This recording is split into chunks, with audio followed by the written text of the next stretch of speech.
യേശുവിൽ പ്രിയപ്പെട്ടവരെ, ഈശോയിൽ വിശ്വസിക്കുന്ന ഓരോ വിശ്വാസിയും ഈശോയോടൊപ്പം ക്രൂശിക്കപ്പെട്ടിരിക്കുകയാണ്. അങ്ങനെ പാപത്തിൽ മരിച്ച് ഈശോയോടൊപ്പം ഉത്ഥാനം ചെയ്ത് മറ്റൊരു ക്രിസ്തുവായി ഈ ഭൂമിയിൽ ജീവിക്കാൻ വിളിക്കപ്പെട്ടിരിക്കുന്നു.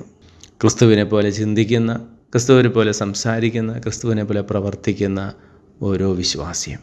അങ്ങനെ ജീവിക്കുമ്പോഴാണ് പൗലോസ്ലീഹ പറയുന്നത് പോലെ ജീവിതം ക്രിസ്തുവായി മാറുന്നത്. പക്ഷേ നമുക്കറിയാം, ഇന്ന് നമ്മുടെ ജീവിതം ക്രിസ്തു തുല്യമാണോ?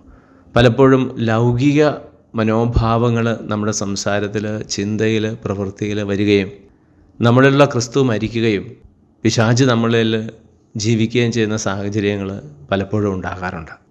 അതൊരു വെല്ലുവിളിയാണ് നമ്മുടെ മുമ്പിൽ. പൈശാചിക ചിന്താരീതികൾ നമ്മളിൽ നിന്ന് മാറ്റി, ആ മനോഭാവം മാറ്റി ക്രിസ്തുവിനെ ധരിക്കാൻ നമുക്ക് സാധിച്ചാൽ, മറ്റൊരു ക്രിസ്തുവായി ഈ ഭൂമിയിൽ ജീവിക്കാൻ നമുക്ക് സാധിച്ചാൽ, അതാണ് ദൈവമഹത്വം.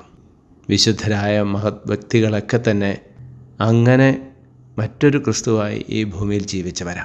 നമുക്കും അങ്ങനെ ജീവിക്കാൻ സാധിക്കട്ടെ.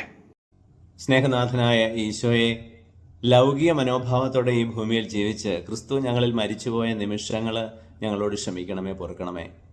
വിശുദ്ധരെ പോലെ മറ്റൊരു ക്രിസ്തുവായി ഈ ഭൂമിയിൽ ജീവിക്കുവാൻ ഞങ്ങളെ അനുഗ്രഹിക്കുമാറാകണമേ, ഇപ്പോഴും എപ്പോഴും എന്നേക്കും.